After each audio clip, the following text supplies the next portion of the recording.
Today we are here with our special guests, Auden, Larratt, and James English. How are you guys doing today? Doing great. Thanks for having us on. How are you, Chance? I'm doing well. Thank you guys for joining me. I'm excited. We're 11 days out from your guys' match and all the other matches. So, before we get into the Challenger Series, I just wanted to talk to you guys both about King of the Table a little bit. Auden, we'll start with you. Any big surprises there for you? Yes, I lost a bunch of money through that whole event. I was betting on my buddy. I called almost every single one of them wrong. So I thought Lachlan and Paul Lynn, I gave the edge to Lachlan. Yeah, dude. That was insane. Yeah. Wow. That did not go as expected. Yeah. I gave the edge to Lachlan. I was rooting for Paul. Paul's a good friend of mine, but yeah, I didn't think he had that in him, and he made it. I gave it to Paul because I got to feel Paul fresh on the table, and I knew the side pressure that was coming. Yeah. Paul was looking really strong when he was here in Florida with us. But James, were you surprised by that match as well? Dude, I was surprised by like every one of them. I didn't bet money because I don't know. I just wasn't too sure about any of them. But if I were to have bet money, it probably would have been on the Lachlan-Paul Lynn match. So I'm glad I didn't because, I mean, not only me, I feel like everyone was kind of like, oh, Lachlan's got this for sure. We'll see if Paul Lynn can even win a round. And it was the opposite. It was the complete opposite. So, hold on.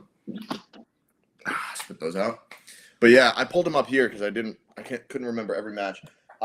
Schoolboy versus Ryan. I mean, I guess I should have predicted that. I figured I figured maybe he'd win at least a round or two, but no, it's a complete shutout, right? He just didn't win every round. Yes. So he kind of got stops, but when you get a stop like this, it's way different than getting a stop like this. Yeah. So just the fact that he was so exposed, as soon as I saw that by like round 2, he still couldn't get his wrist position. I'm like, okay, that's done.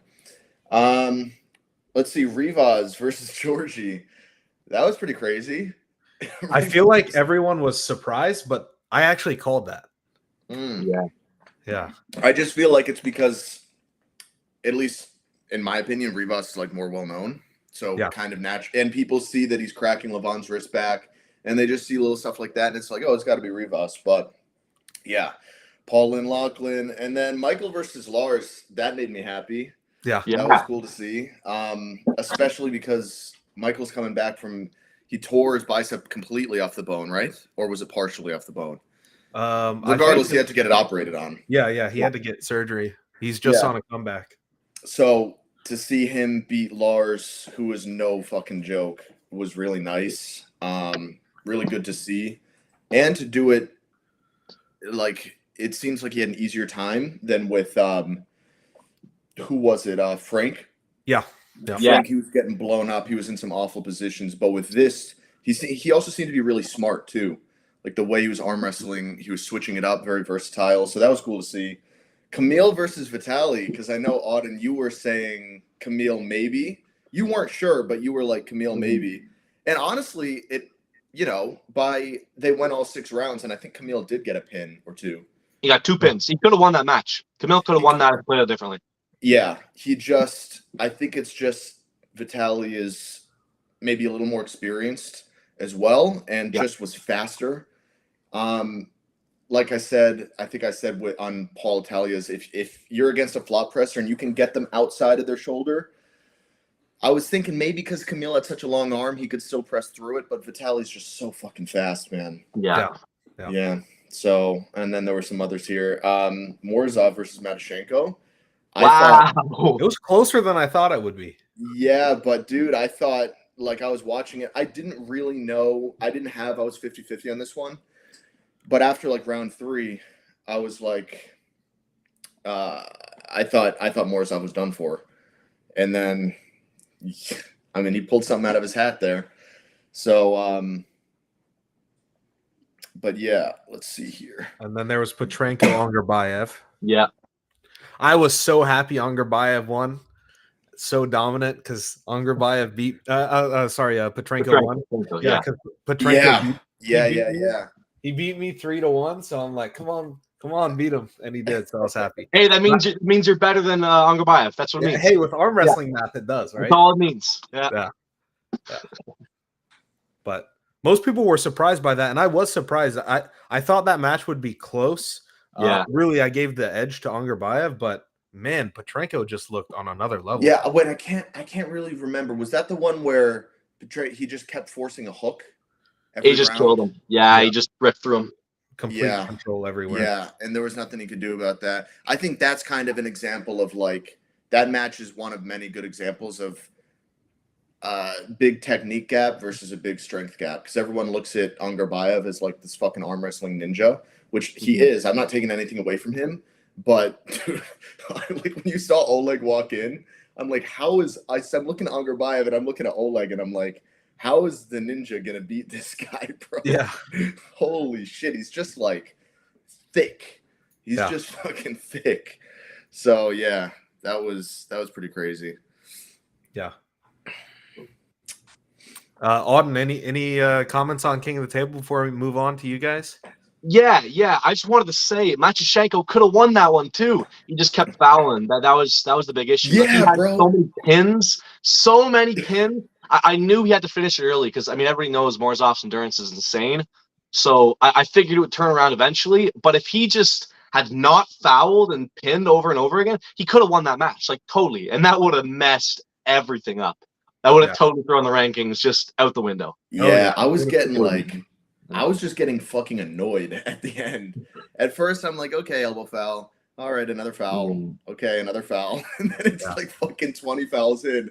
And I'm like, dude, you're beating yourself. The answer is running fouls. The answer is running fouls. Everybody knows it. That is what we need to do. Otherwise, that happens. And it's just not what we need for the sport. I think we need running fouls. Everybody knows what they are. We need them properly enforced. And then it just makes matches stay, and it doesn't affect the opponents if they know how to arm wrestle. Yeah. Honestly, but I think it still would have been, because with if you running foul and then you foul again, isn't that's just 2 fouls?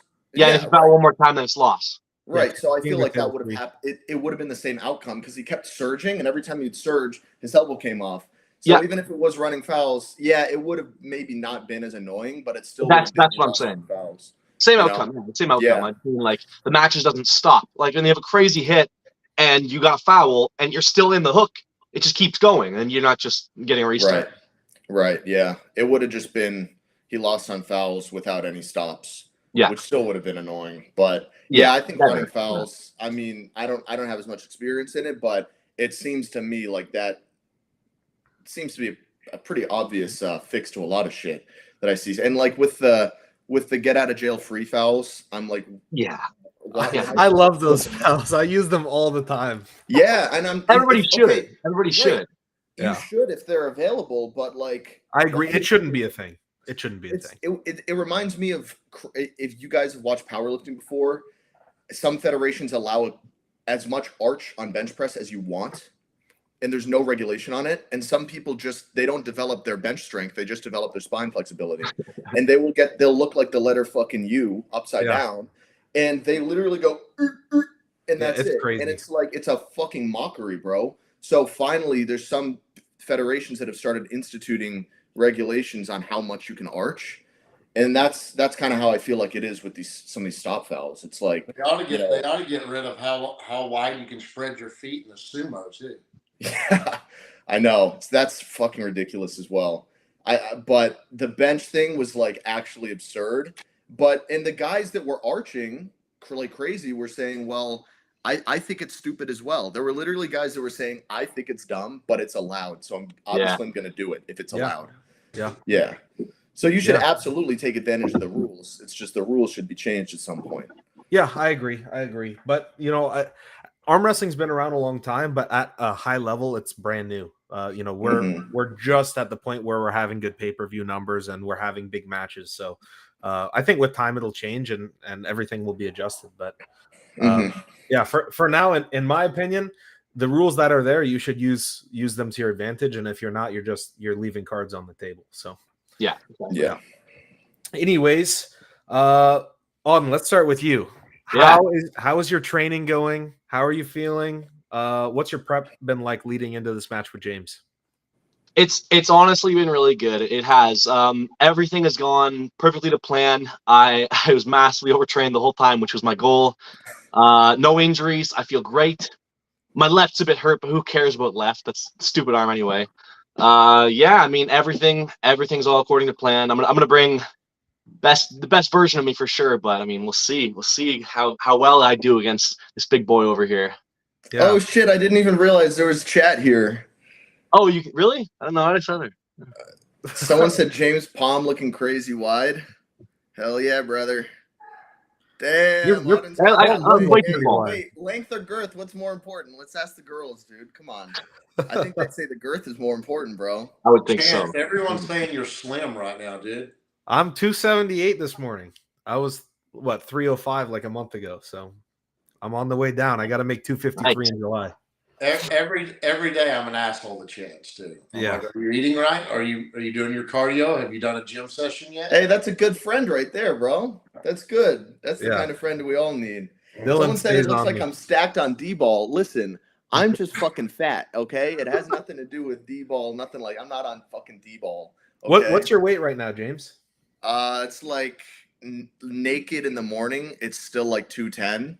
Okay. I'll probably lose a pound or two of water, but it'll probably be around 210.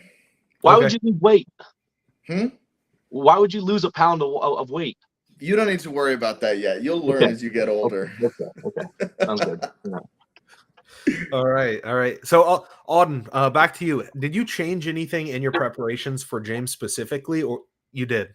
Yeah. What did you change? I did at the start. I did at the start because I thought all he had was a flop, but then I kind of stopped changing because I realized that just wasn't the case. But because of that, it helped me develop really good flop defense. So now I just got that if it comes to it.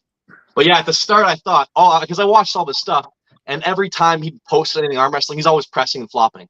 So I'm like, okay, well that's his move. And so I went from club to club to club to club to pull all the floppers, and I learned how to defend flop. And then I see him posting pronation lifts and shit, and I'm like, oh my god. So dude, now part of me, I'm not gonna lie, like until you asked Chance, because you were like, hey man, any like training footage you get, can you post it in like Tag Challenger series? I'm like, fuck man, because I wanted to just practice normally, and then the only one I film was just gonna be like me flopping. Nice. So Auden thought you could have done it. I know I could have. You could have just recorded whatever. It's like a fucking top roll. He's like, wait, what the fuck? That would have been really funny. Yeah. Yeah, that would have been awesome. So, James, obviously, this is your first big super match. Is this the first time you've truly trained for arm wrestling seriously, or were you training a little bit in the past as well? No, I mean, the way I've said it is like I thought I was training seriously until this match came along, and then I'm like, oh, this is training seriously. And even Lachlan told me, like my coach, he was like, dude, I'm not gonna lie, like I'm not giving you as much volume as I'm giving a lot of people because I'm still doing bodybuilding. Obviously, that's toned back a good bit as the match has gotten closer, but it's crazy to think that I feel like I'm training as much as I can for arm wrestling, and I'm still probably not training nearly as much as like the top level guys. But I also don't think I can. Like, I don't think I'm at the level of conditioning where I would be able to train that much if I wanted to. You know, like you can train more and more as time goes on, as you kind of adapt to it. But when you get started really training for arm wrestling, you can't go that hard. You can't watch the guys you look up to and try to imitate their training. Right. Yeah, of course. But yeah, so to answer your question, like for the last, I would say November 2022 is around where I started taking it seriously, but it was probably like 1/4 the amount that I'm training right now. Okay. If that. Yeah. And can you remind me and everyone else when the first time you really got into arm wrestling was, when you first got on an arm wrestling table? Yeah. I'll try to keep it short, but it hasn't been like linear. It's like I saw some Devin Larratt WAL shit back during quarantine, but I didn't have a club. I didn't even know anyone else who did it, so I couldn't really train. I just kind of did like wrist curls and shit. And then I kind of stopped, and then I moved to Houston, and I had a buddy there, Jason Montgomery, shout out for the 1 millionth time. He drove all the way over, practiced with me, And that was cool. And I went and saw Larry and pulled with him, but then I really stopped because I was focusing on bodybuilding. And then I'm like, wait, arm wrestling's cool again. And I fucking started training that again. So it's been like on and off, but really like I started getting strong arm wrestling wise November 2022, I would say. Okay. Nice. So pretty recently. Now, Auden, obviously you've been around arm wrestling your entire life, but at what point did you start to take it a bit more serious? You know what's kind of funny is my answer is also November 2022. So same month to the dot that we started training. I started training after my shoulder surgery, which was November 4th. And ever since then, I started training my right arm because I couldn't do shit with my left. This is destiny right here. This match is destiny. The universe, before we even knew each other, we both started training for each other. It's perfect. It worked perfect. Awesome. But I've been training for a long time before that. Like I competed in my first tournament when I was like 3 or something. So I've been doing it. Man, I think honestly I was probably even younger. Like I was younger. I think there's a footage like this footage of me like barely being able to walking up to the table and arm wrestling somebody. What if someone lift you up to the table? And yes, actually. Yeah. No, that way dad like held me. Yeah. That's awesome. That's awesome. But before it was a hobby, now you're taking it a bit more serious since November. Yeah. And what did that transition look like for you? Was that just incorporating more gym time? Was that going to practice every week? What was that? A bit of both. I was doing the occasional practice, but after I hurt myself, I would do 2 practices a week minimum at the club. And also just massively upping my gym time. Like I train every day for arm wrestling.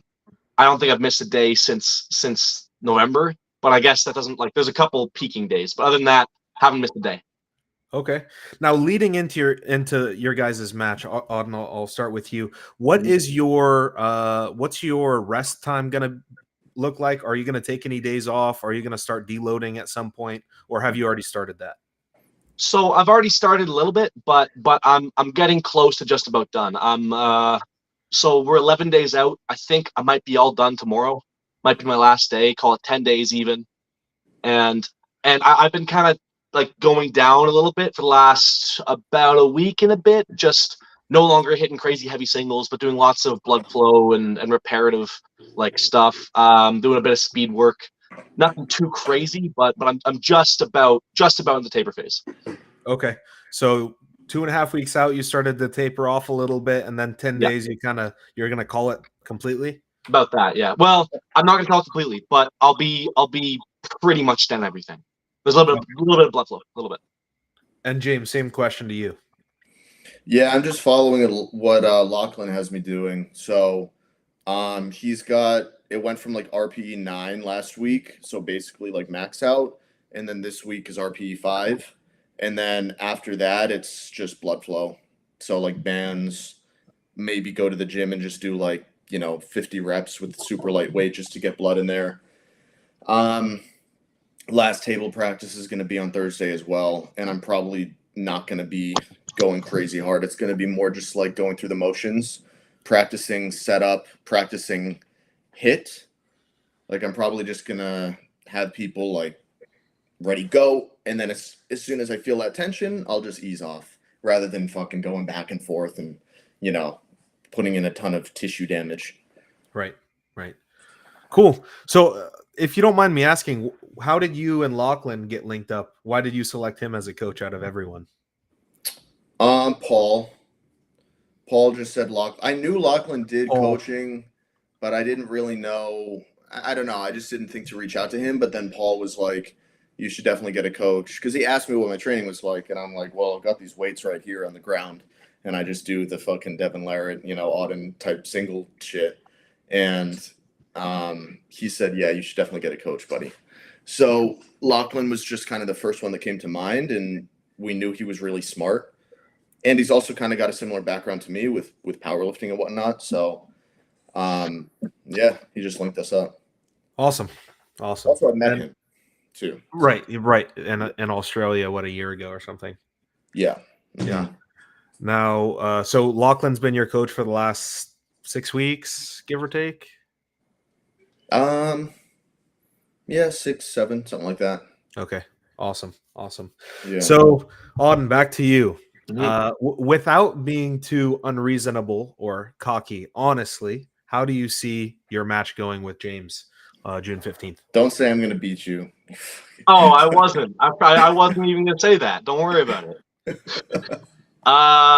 I don't know. It's really hard to say. I don't know where he is. I have no idea where he is. I've seen how he's done with guys I know are high level. I know I feel good. I'm sure he feels good too. I honestly have no idea where this match is going. I just can't say. I have no real reference points. I've never pulled Mika. I've never pulled some other guys that are in his gym. I have a couple like different like, okay, I pulled this guy, beat him, this guy beat him, this guy beat, but that never really works out. So it's hard to say. It's really hard for me to give an honest estimate. So I just say he's going to kill me because that's much easier. Do you have any ideas on lanes where you feel it might go, even if you don't know where power is? Yeah, I mean, I've watched him. I watch how he pull. Like I've watched his lifts. I can have a general sense of where he's strong, but it's hard to say for sure what he'll try in the match. I think if things don't go his way, he'll switch up, and I just don't know where the lanes are going to go. I've prepared for everything, so it doesn't really matter what he does. I'm sure he'll bring out his ace move right away, and if it works, it works. If it doesn't, he'll switch it up. So I'm ready for all the lanes. We'll see. All right. Same question to you, James. How do I see it going?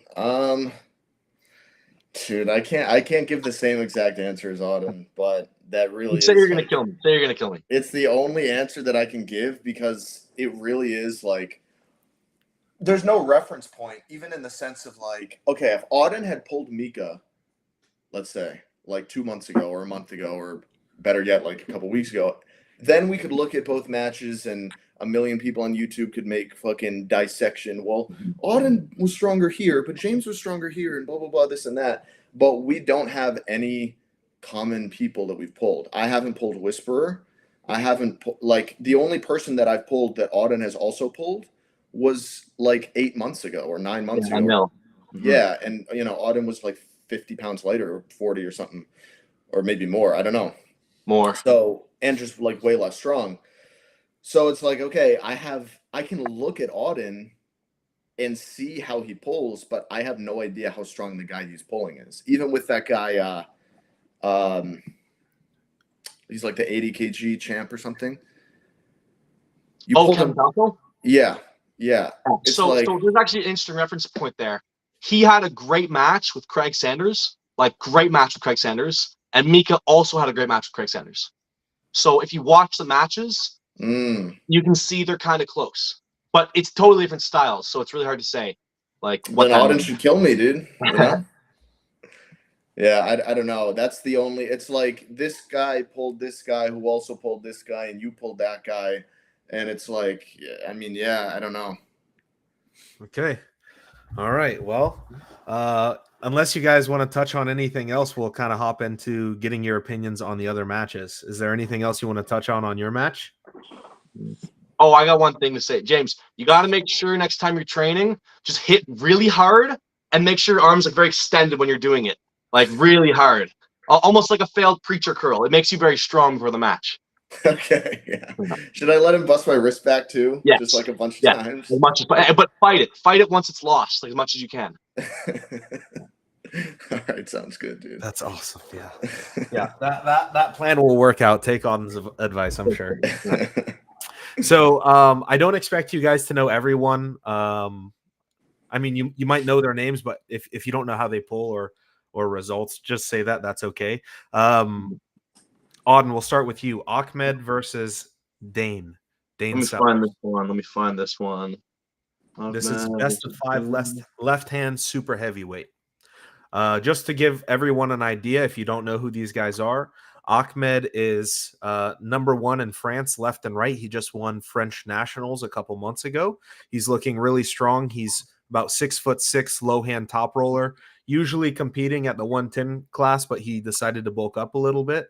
Dane Sellers is from Florida.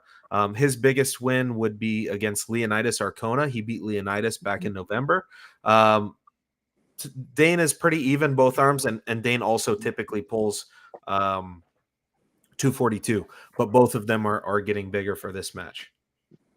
So I think I honestly think Dane Sellers is probably going to beat him because I know how good Leonidas is. I've pulled Leonidas, and I've seen how he's done recently. I know he was already very good in November. So if he's doing anything to Leonidas, Leonidas is incredible. And I've got to go with Dane. I've got him. Yeah. James? Wait, so this is Dane Sellers versus who? Ahmed. This is Ahmed. I don't know how to pronounce his last name. Forgive me, Ahmed. Okay, yeah. So we got the same guy then, because I don't know how to pronounce it either. Yeah. Yeah. I'm not gonna lie. I don't know who the other guy is. I know Dane Sellers, but I don't know who the other guy is. So, it's no point even commenting on that for me. Yeah. Dylan, any comments on that? I think I've said it before already, but Dane's getting to the elite guys now, and he's getting a chance to really prove himself, especially after Leonidas. Mm-hmm. But he cannot catch. I know that much, and I'm very good friends with Dane. I mean, I like Dane a lot. But if he tries to catch, he is going to get freight trained by Auden. But Dane's very fast too. A lot of people don't get to see that speed, but he's got a very quick snatch. And after there, he kind of sets in because of the lack of experience. So he takes it slow, but he's very quick to get his cup and set his pronation, and then he slowly works from there. But I mean, you gotta say Ahmed is the favorite because of his, his stature. What would you call that? His accolades, I guess. Yeah. But rooting for Dane, Florida boy, North American. You always got to go for him. But I don't know. Dane's just gonna have to figure it out in the setup. I think Ahmed is gonna beat him in the setup, and we're gonna see how much gap level is the power versus the finesse and experience of a national champion. Yeah. Yeah. So their match almost is kind of like Auden and James, where it's more of someone coming from a power background versus, someone coming from an arm wrestling background. So it could be interesting. Next match, Auden, Shane Owens versus Carl Stanley. Do you know them? I do. I've got Shane Owens for that one. It's hard to say, but that's my guy. Yeah. Do you think it's going to be close? I really do. I just a lot of these matches on this card I think are very close, and I have no idea. I've never pulled a lot of these guys, and I don't know the references in a lot of America, so I'm not exactly sure, but I think it's gonna be a great match. Okay, yeah. James. And I hate to say it, but I'm only familiar with Shane Owens, bro. Okay. Well, a little bit of background. Carl Stanley, he was the #1 guy in Florida for a long time, basically until I've heard of him. I just haven't seen enough where I can be like, oh, I've seen who he's pulled and this and that, Yeah. So. Yeah. Carl, in North America, he's more known for his left arm. Left-handed, he has some really great wins. He's a flop presser. But on the right hand, he's a lot more versatile. So he can hook, top roll, and flop press. Shane is a little bit more one-dimensional, but I think Shane's one lane is stronger than Carl's. So we'll see. I think that's a close match. I've pulled them both. I think it's really good. So we'll see. Dylan, any comments? On that one, Shane Owens versus Carl Stanley, I pulled them both. Granted, I pulled Carl in a tournament setting versus I just was, after pulling with Shane. I believe Shane's definitely stronger in a hook. But the big difference we're going to have here is Carl is getting to, he's what, probably 290 right now? Give or take. And then we've got Shane, which is, he used to be really big too, but now he's coming all the way down. I think Shane's in the 240s right now. And he can correct me if he's wrong. I see that he was in the chat earlier, but I think when I talked to him yesterday, I think he said he was about 250, 255. Yeah. And we've seen as tournaments are put on, it's not always the heavier guy. Sometimes weight don't mean shit. But Carl has a tendency to lose that wrist when it does get tired, and he reverts to that flop press, which is very stout. I felt it, and that's a hooker's dream right there, and that's what Shane is. So It's a toss-up. Has Carl fixed his wrist issues? If he has, I'm going to give it. I'm going to give it to the bigger man. Shane says he's 255. By the way. Okay. I would give it to. I would give it starting right now with a gun in my head. I'll give it to.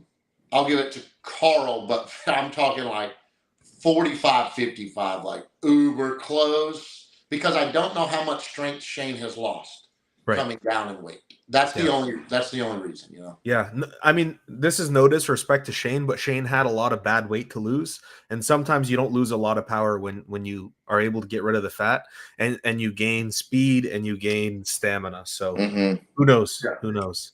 Yeah. Next match is Robbie Karstendijk versus John Therian. One of my favorites. Okay, how do you see this match going? I've got Robbie all day long. He's got that match easy. He's looked really strong recently. He got a match off Coach Ray. He got a match off Frode Hoagland. We got more than a match off Frode. He beat him. I think Robbie is going up. He's getting better and better and better. And I mean, John Therian's incredible as well. I think Robbie's got him.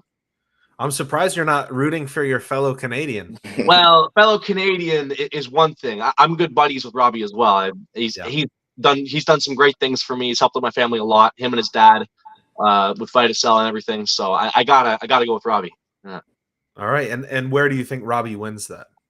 High hook. High hook. Yeah.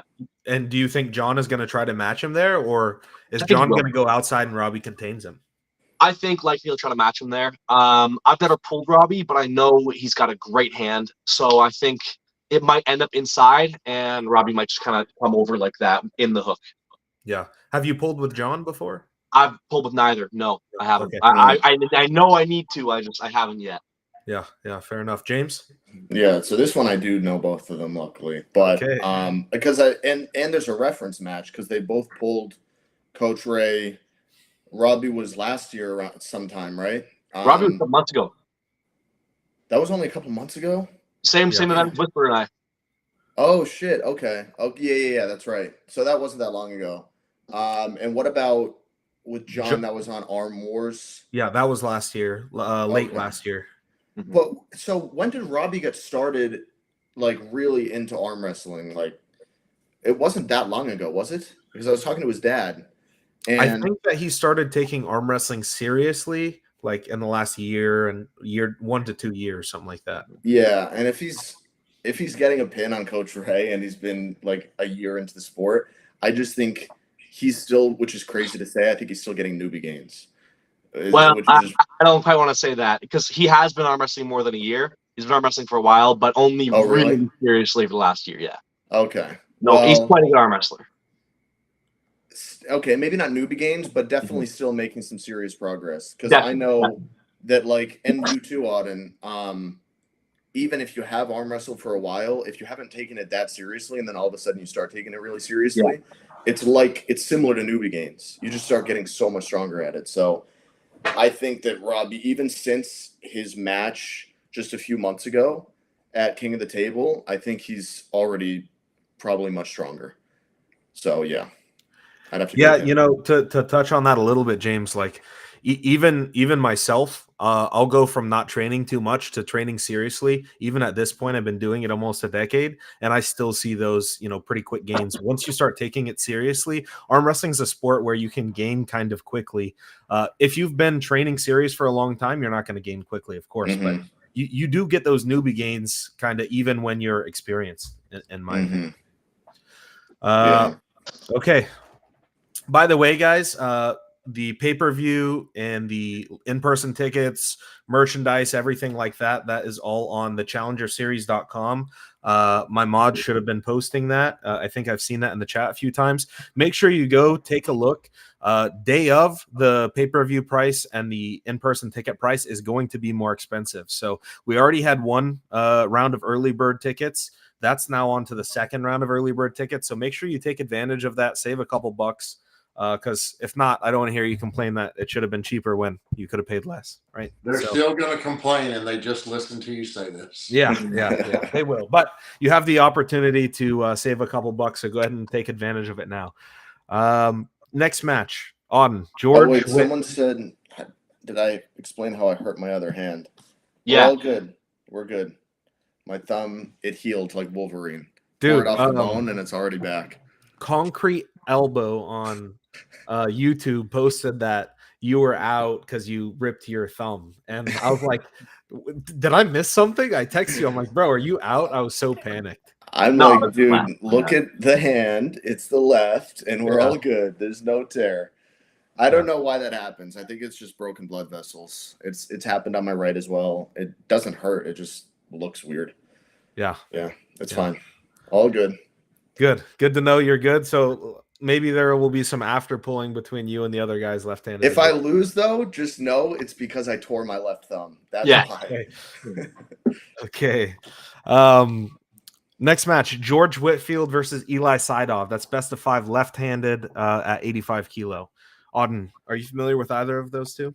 I know George. I don't know Eli, but I know George is very good. So, I mean, I'm going to go with the guy I know. I just don't know Eli well enough to really give a good estimate on that. Yeah. James, do you know Yeah, either of them? same thing. Sorry, man.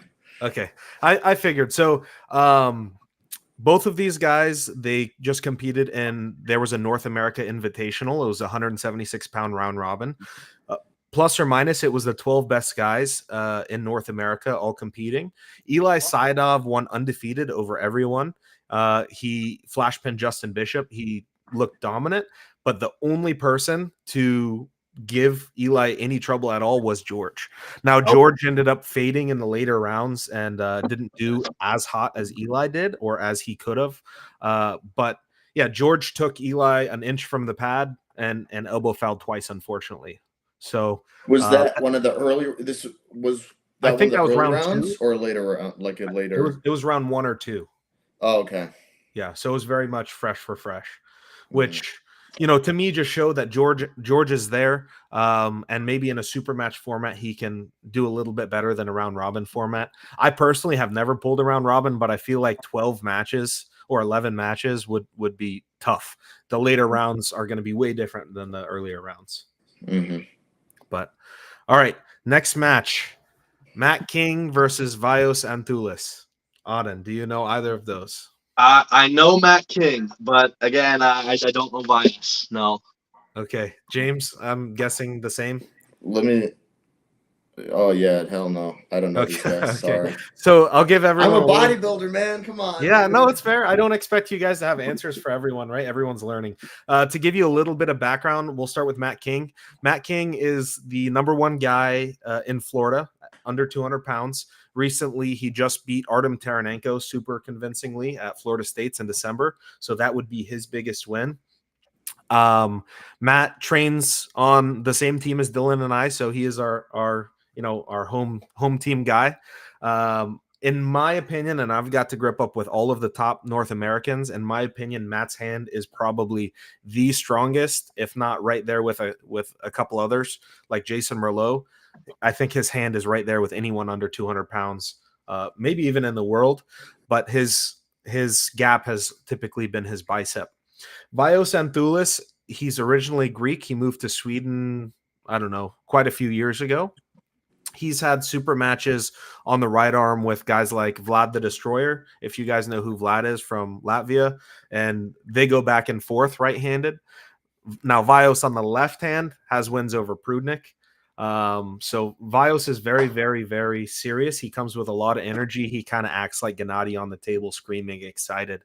Some of his matches for me is like the funniest things to watch because he gets so fired up at the table to get in the other guy's head, and you'll see him like lining up and grabbing the other guy's hand with his other arm, like blinking on it and stuff. It's awesome. So yeah. What style does he pull in Thulis? Yeah, so Vios kind of can pull everywhere right hand. He typically starts with a top roll, but he's really good without his wrist and pushing down, kind of like a weird hook down pressure move. So that sounds like it would get a lot on a weak bicep. Exactly. Yeah. So to me, it's going to be a style matchup. I think if Matt is able to win center table and protect his bicep, then it's Matt's to win. If Vios can get Matt outside of his shoulder, then Vios is probably going to win. Vios has to be the favorite, a lot more experience, but I think that it's a close match. Oh, Gabriel Young's in here. What up, Gabriel? Hey, Gabriel. I see. He asked if I have any future match plan. Yeah, I'm pulling Ibrahim Sagov July 6th, East versus West 13. Nice. And I have to make 253 for that. So I'm cutting. And I'll have to do a water cut. Ibrahim Oh, looks that's easy. so You're already strong. in water cut range, dude. 25-pound water cut, I know is No easy problem. for people that do water cuts, but for a guy who's been pulling supers for the last 8 years, it's not that easy. Bro, just get someone who get a friggin' bodybuilding coach, get a UFC coach to tell you how to do a 25. There you go, 25-pound water Dylan's cut. helping me with that. Easy work, man. But I mean, 10% of your body weight is you can get off you no problem with water. That's easy weight manipulation. That's what they say. But I want to continue cutting afterwards, so I'm not going to stop my cut at 278. I'm probably going to try to walk in close to like 265 and only have to do a 10-15 pound water cut. That's my goal, but we'll see. Someone said I'm the Wish version of Sagov. yeah, with that press. That's funny. Next match, Paul Passmore versus Ahmed. We know you guys don't know Ahmed, but do you know Paul? Nope, sorry, I do You not. know Paul Passmore? Okay. James, not. you don't know. One of my good buddies right there. Okay. Paul Passmore in a lot of ways is similar to Dane in the fact that he's very powerful, not as technical, but Paul has been pulling longer than I've been pulling. Paul has wins on guys like Corey West right-handed. He has wins on like Matt Mask left-handed. He has very, very legit wins. He's a very high-level guy. However, he kind of tends to struggle against a low-hand top roller, which is what Ahmed is. He's 6'6" low-hand top roller. So that's going to be a lot of pressure on Paul's hand and wrist. I see this going is Paul strong enough to win without his hand and wrist on his side of the table, or is Ahmed going to crack him open? So we'll see. Next match, Matt Mask versus Wilton Brock. You know, I know these guys. If I ever go, I know these guys. Okay. And I got to go Matt all day, my Canadian buddy. Okay. How familiar are you with Wilton? I know him. I know Wilton Brock for not very well, but I've seen his stuff. Okay. I can't bet against Matt though. Come on. Of course not. Yeah. James, do you know Matt? Obviously, do you know Wilton? Yeah, I've only heard the name, so I'm just gonna go with Matt because I like Matt. Okay, so Wilton is a guy who kind of just shows up sometimes and looks incredible and then disappears for years. And that's fucking badass, dude. Yeah, so he's showing up now. Back in the day, he used to do very well in the WAL tournaments before they did the Super Match Series. He won a few of them over some super strong opponents. He used to, like, back in the day, he was giving Travis trouble. If I'm not mistaken, Auden, he was giving your dad some trouble as well. Like, definitely, this guy was very, very high level. Then he disappeared. And so, what's his age? Sorry? What's his age? I want to say he's probably around 40. Yeah, okay. 40. Yeah, which Matt is also, what, 40, 45, somewhere around there. Right there. Yeah, so they're similar age. But it's always interesting when you have a guy like that that's so powerful, then disappears. When they come back, it's interesting to see where they're at. But you guys both pick Matt because you both know Matt, right? Yeah, and he's the best. And he's the best. Yeah, he's basically your Uncle Auden, right? That's pretty much. Yeah, he's been on my head. I really can't bet against him. Yeah, fair enough. Next match is at 75 kilos, so 165. It's right hand. Patrick Berg, Hunter Knopfs. Oh, yeah. Do you know these guys, Auden? I'm a huge fan of Hunter Knopfs. Yeah.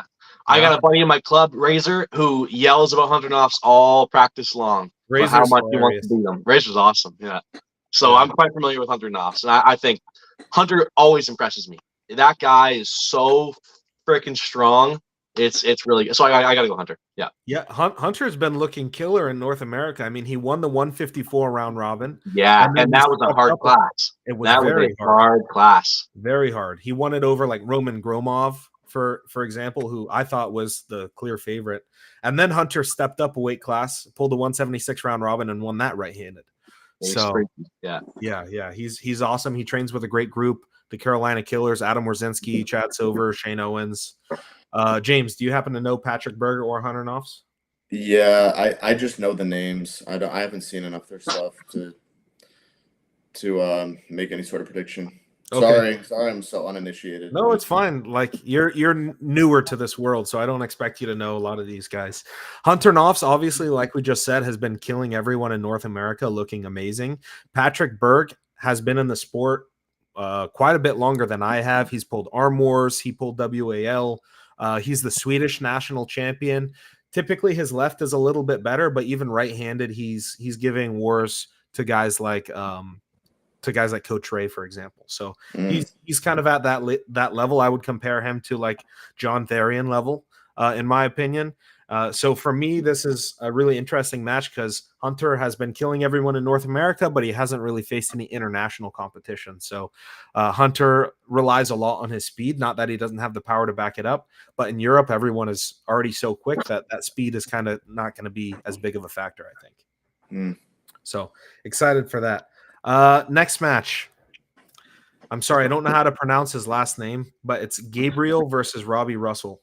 Gabriel is the Italian national champion at 198, and Robbie Russell is one of our top guys in North America. Auden, you know them both? Yeah, but I've got to go with Gabriel because he's so funny in the chat. Yeah, He's always saying something. He's always saying something funny. Yeah, I've seen his name a ton. He loves to text in that chat. Yeah. Yeah. Yeah, he's hilarious. Yeah, he's funny. He's a really funny guy. Yeah. I'd say the funnier guy wins, so I'm going I'm with saying him the same too. thing. Yeah. Hey, look, dude, Okay. it's Devin, bro. It's he's a funny guy. He wins all his matches. Same thing. It's just it's a law of nature. Yeah. I mean, he is probably the funnier guy out of the two of them. I'm really excited for this match. Robbie just took second in the 198 round robin. Wait, you said he's a Swede? This guy? No, so Gabriel is from Italy, from Sicily, Italy. Oh. Robbie Russell is from Tennessee. Okay. Yeah. So Robbie Russell in the 198 round robin, he beat Adam Warzinski, he beat Jason Merlot, he beat Artem Taranenko, he beat everyone except for Craig Touye. So he's been looking mean. I mean, in practice, I've seen him beating Ron Bath. In a tournament and in overalls, he beat Jerome Loud. Like Robbie has really legit wins. But again, Robbie hasn't faced someone of the international caliber like Gabriel. Gabriel always places really well at Worlds in the 90 kilo class. And Gabriel's trying to look to prove himself on an international stage as well. So for me, this is both really two high-level guys that need to prove themselves to kind of be on that big stage. Next match, Andrei Sharkovich versus Emil Ekstrom. Auden, do you know these? Yeah, I know these guys. I got Andrei Sharkovich. I think he is super strong. I mean, Emil is. I've heard. I've never really seen a lot of Emil, but I've heard about him. I was talking to Paul about him as well. We talked about that match on the last podcast we did. I really think Sharkovich is going to beat him, but Emil is looking good as well. From everything I've heard, Emil is coming in super strong. Yeah. So they only have one common opponent, which is Brandon Elsesser. However, it was like a year and a half ago, so a lot can change in that time period. Emil walked through Brandon with ease. I think Brandon beat Andre 3-2. However, like I said, it was a year and a half ago, and Andre in the last year and a half has looked incredible. Anyways, James, do you know these two? Yeah, I mean, I've familiarized myself with Andrei Sharkovich ever since the last podcast I did. But the other guy, not so familiar with him. Okay. So you're going Andre. Yeah, hell yeah, dude. I will say Plus that he's got a badass last name, so there you go. Yeah. You got Shark in your last name, you're fucking winning. Yeah. I will say that I'm a little bit biased in this match because Emil was the best man in my wedding. So I am rooting for Emil, even though Andre is our Florida guy. I really do think it's going to be a great match, though. Next match, we have Brent Rakers versus Vios Amtulis. This is on the left hand. Auden, do you know Brent? Yes, I do. Yeah, I know Brent Rakers. I've got to go with Brent. I have to. He's been consistently good for a while that I've seen. I think he's gonna be. I think he's really, really, really good. I don't know. I mean, I'm not like super familiar with both guys, but I definitely know Brent. I got to go with him. Yeah. James? I'm familiar with Brent, but as we already said, I don't really know Antulis. So, yeah. Benji, that was a funny pun, by the way. I caught that. He said, "May the best man win." It's Oh, best man at your wedding. that's funny. Yeah. I didn't get that at first. Okay. Yeah, that's normal. Okay. I got it, bro. I got it. In my opinion, I think Vios going in has to be the favorite. Vios has wins like Prudnik, for example, which Prudnik is. You said that was lefty? Yeah, that was lefty, and they're pulling left. Yeah, I mean, well, yeah, that's pretty big. But Yeah. also, is it a practice? No, that was at Europeans. Oh, well, yeah, that's pretty big, man. Yeah. Now, this was 5 years ago, so it's not like the same Prudnik, but Prudnik has always been Prudnik. You know what I mean? It's not the guy that beat Dadakian that Vios beat, but it's still very high level. At Europeans that year, it went Sasho, Vios, Prudnik. That was your top three. So I think if you have beaten any version of Prudnik, you have to be the favorite against almost anyone. But Brent Rakers has been consistently at the top of the North American game for like the last 15 years. So I'm really interested to see how he can do internationally. Next match, Cody Merritt, Eric Falgren. Yeah. Now that's the battle of the big boys. I've got Cody Merritt. I mean, Cody's incredible. It's too bad what Camille did to him, but that just proved how good Camille really was, and still is. But yeah, so I'm thinking Cody's got to have that one. He's super strong. Yeah, I'd have to say the same there. Okay, you just got to ignore the Camille match. Yeah. Cody's looked incredible, and also that move is just hard for some people to deal with. If someone's really, really, really good at pressing, especially if they have a super long arm, it's just like. You can get beaten by them. It doesn't mean that you're bad. Yeah. You know? So. Yeah, definitely. I mean, Cody unfortunately gets dealt like a really crappy hand in his matches. He pulled Kamil Jablonski, he pulled Alajan, and he pulled Morozov. He pulled like three of the baddest dudes on the planet. Like, I feel bad because he is getting a bunch of losses, but it's against some of the top guys. And really, he's holding his own. I mean, he made Alajan work. He made Morozov work. He didn't really make Camille work, but again, that's just a style thing. Camille just, his style was. Was the Alajan match lefty? Yeah. Oh. He's very good. No, the Spur is very good. He's very strong. Yeah. Now, if you guys aren't that familiar with Eric Falgren is like 6'8", 350 pounds. He's multiple times Swedish national champion. He in Europeans or Worlds, I can't remember which one it was. Before he took a break, he broke Gennadi's arm. He actually retired Gennadi left, and he has also given good matches to Levon left-handed.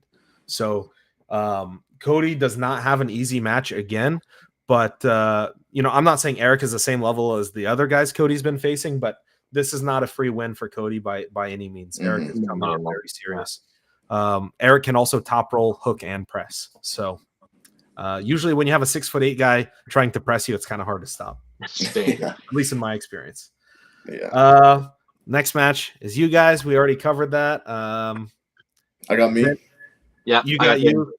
And you got James. All right. So make sure you guys go to Stake Kings and bet on James because both of my block's sold out. Come on, where are your fans, James? They're all slowing down. What's going on? Dude, there was someone that wanted to bet a bunch of money on me, and then so I was holding off on promoting the blog because I was like, I wanted to give him his free pass in before it filled up, but now everyone's gone ghost, man. No one wants to support Jam anymore, so it's too bad.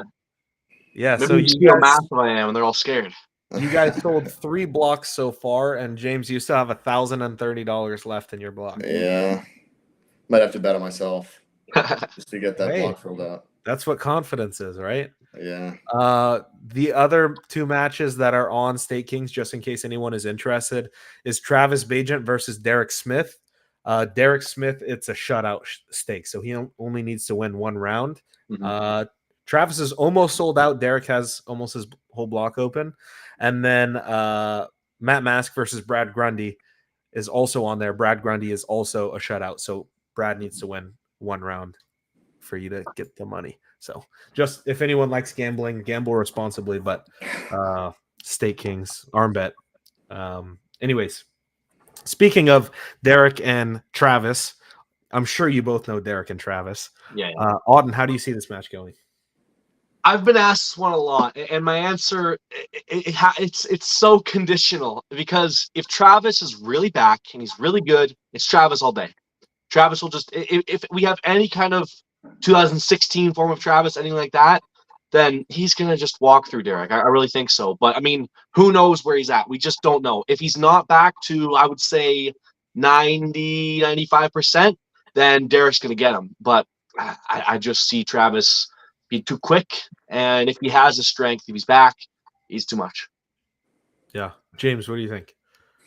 Yeah, I mean, we both gave the same answer when Paul asked. It really depends on how back Travis is. And also, just stylistically, it's a bit hard because Derek is so tall. It's not going to be like, obviously Travis's ace move is being able to top roll and also flash pin. And it's kind of hard to top roll flash pin someone who's that tall. But if he is fully back, like he's really, really back and not just kind of dipping his toe in the water, then I see him winning for sure. This is lefty, right? Yeah, lefty. Yeah. Then yeah. Yeah. For me, I mean, I think the opinion you guys have is the opinion everyone kind of shares. If it's 2016 Travis or anywhere close to that, Derek's screwed. But if it's not, it's probably Derek's to win. Last time we saw Travis Bajent have a left-handed super match was against Brandon Elsesser, and Brandon beat him 3-2. And no slight against Brandon, but Brandon's a 200-pound arm wrestler. He's very good at that weight. But now we're talking about Derek Smith, 6'8", 350. Yeah. That's a different monster. So if Travis is not taking it serious and coming off the couch, I think he's in trouble. But hopefully that's not the case, because after he pulls June 15th at our event, he's supposed to be pulling Sergey in July. Right-handed. Yeah. So, and then the last match, Brad Grundy versus Matt Mask. That's a big one. That's a big one. I mean, you can expect to have got Matt as expected, but I think it actually in general Matt has to be the favorite for this one. Brad is incredible, like we saw with Ichi Pavlo, but I think Matt is at a higher level. This is Brad's chance to really prove himself. If he can do anything with Matt, he's right there, and he's really, really good. So I'm excited to see this one, but I've got to go with Matt. Yeah. Do you think it'll be close, Auden? Do you think it's 3-1, 3-2, or is it going to be a sweep? I honestly think I think it's either sweep for Matt or Brad's going to get him. Okay. So like Brad 3-2 or Matt 3-0 kind of thing? I would think so. I just don't see if Brad's able to beat him one, it's not because he flashed him. It's going to be because he exposed him and he opened him up and maybe took his hand, maybe did something. I'm not sure what. But I would think if Brad gets one, he can keep that ball rolling. But I mean, I've got to go with Matt. I think he's too much. So on the podcast yesterday, I had Matt and Brad on, and Brad were talking about they're going to hook each other. And Matt's really? been training a hook. So I don't know if they're just joking or not, but that might be something that we see. That's I don't know about that. Matt's like, oh yeah, my hook's getting strong. He might just be baiting Brad. You don't know. They're probably fucking around. There's no way. I don't think he's going to try to go inside with Brad. You think? I don't know. Because I know that, like, at the last, what was it, East versus West, or not, wasn't the last East versus West, but a couple ago, Matt was able to flop press. Yep. Against Frank, right? Which that's like a lot of stress on the elbow. So, and he was saying after, he's like, dude, my elbow has not felt like this in so long. And he was saying the stem cells fixed him and stuff. So it's not entirely impossible that he could go inside. It's just like, if your elbow's only freshly healed and you've only been training inside for X amount of time, but you've been training outside for however long he's been training it now, it's like your inside's probably just not going to be up to par, even if it is completely healthy. So I don't know. I don't see that happening. But this is righty, right? Right-handed. Because they already went in arm wars lefty. They did. Yep. And I know Matt won. 5-1 Matt. 5-1. But it was good match. Good match. Yeah. Yeah, it was. However, Matt and Brad both are way worse left-handed. So to me, I can't really read too much into it. And their styles are different left-handed than right. Yeah. Yeah. I like Brad though. I mean, he called me, gave me a bunch of advice when I first took this match, like literally a day or two after I took it. Oh, come on, Brad. Why you gotta do that to me? Well, no, it wasn't. I think it was just about like how I should train. I think it was about how I should train because I didn't have a coach at this point. But yeah, I mean, I'd probably have to give the edge to Matt if I'm being honest. But I would love to see, even though I do like Matt a lot, I'd love to see Brad win. Yeah, root for the underdog, right? I mean, Matt is incredible. He reached out to me when I was like 2 months into arm wrestling and taught me how to low hand top roll. So I owe him a lot for that. But when did you start, Chance? I started in April of 2015, so 9 years ago. Okay. Yeah. And then really, I started getting good more like 2019-ish. That's when I got my first big win, and that was over Nick Cena. And then it kind of slowly progressed from there and then went down a little and hopefully back up. That's how it works. But anyways, I'm hoping it's a great match. Again, go to thechallengerseries.com. Check out the tickets. Again, the price will be higher day of, so make sure you take advantage of it. It's $14.99 right now for the pay-per-view. It's $29.99 for the in-person tickets. Snag it while you can. We're also doing a raffle. So I don't know if you guys are familiar with a raffle that we're doing. It's $10 raffle tickets, $9.99 raffle tickets, and each ticket gets you a chance at winning one of a few things that we're giving away. But the big thing we're giving away is the arm wrestling table that we used to compete, signed by all the athletes and Devin, and we're going to ship that to whoever wins the raffle. So it's only $10 to enter. And I mean, that's a pretty big prize. We're also going to give away signed shirts and signed posters and signed straps and things like that. But the big winner gets the arm wrestling table we compete on. So that's sick, dude. Yeah, that's fucking sick. For $10, you may as well buy a ticket, right? But anyways, guys, I appreciate you both coming on. Dylan as well. Thank you. Is there anything any of you wanted to say before we hop off? I'm just scrolling through chat. Someone asked Prime Travis right hand versus Hermes Gasparini. Good match. I don't know about right hand. I think it's a good match. Good match. You think righty would be good? Dude, I think Hermes would. Prime Travis.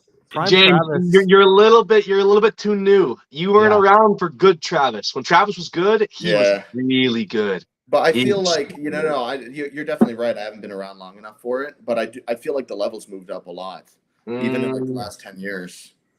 I don't know. I think that Levon has kind of set a gap, but everyone else, I think, now versus 10 years ago is still probably close. Now versus 30, 40 years ago, I don't think it's close. I think that there's a gap since then. I did miss one thing. There is hotel discounts for the host hotel on the website. I believe it's under tickets. If you go and hit the Orlando, Florida tickets, in-person ticket, and then it'll say staying in Orlando exclusive hotel deal. Let me plug that because it's like $50 off a night if you use the room block, so you may as well. And it's going to be the same hotel that all the athletes are staying in, so you might be able to bother Auden and James in the lobby if you want to. Stalk us, yeah. Wait, what's the hotel again? Sheraton Orlando North. Okay. Yep. All right. Yeah. Anyways, so check that out. I put the link there. Check out the pay-per-view. By the way, Prime Travis beats Hermes 3-0. No, but current Hermes, really? Current, right-handed. Yeah. Damn, the thing about Travis is his setup is so good, and Hermes is just gonna hold on, and he's gonna get his wrist cracked, and Travis is gonna dust him. Yeah, flash pens. Damn. Okay. Probably. Travis I didn't know his right was that good because I thought his left was like #1 in the world, but both. He's had both. His right was right there, if not at the peak. The only person that we didn't see him against when he was in prime form was Dennis. Yeah. At that time, Dennis was the #1 guy. But, I mean, Dave Chafee got 1 or 2 wins on Dennis, and Travis went through Dave Chafee. This was when Dave Chafee was the man. Dude, it sucks that he I mean, I get why he backed off. It's not like it was out of laziness. I mean, he's got, like, his son, first-round draft pick and shit. But still, it sucks that he backed off from the sport when he was that good. Yeah. And that, like, entertaining, you know?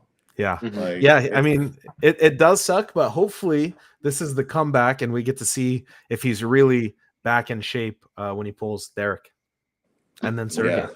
And Yeah. then who knows? He I might hope even we have a get to match. see a lot of shit talk. That's what I want to see. I mean- I don't want to just see the prime strength. I want to see the prime shit talk too.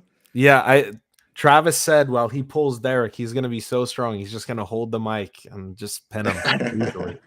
So I don't know if we're going to let him do that or not, but we might. Who knows? Do it. Let him do it, bro. Yeah, I don't know. I might want to That spare would be Derek so there. funny. Yeah, I don't know if I want to do that to my boy Derek. But it's going to be hilarious. Those two are commentating, Derek and Travis, the whole show, and then they get to pull each other, and then they get to come back and commentate one more match. So, that's going to be incredible. Oh. I can't imagine if Travis loses how quiet he's going to be. Oh, I know. And if he wins, how loud he's going to be. Oh, yeah. It's going to be The rounds after that, he's going to be like, man, he's killing him just like how I just killed you. Yeah. The whole Yeah. time. Yeah, it'll be awesome. But all right, awesome. Anything else, guys?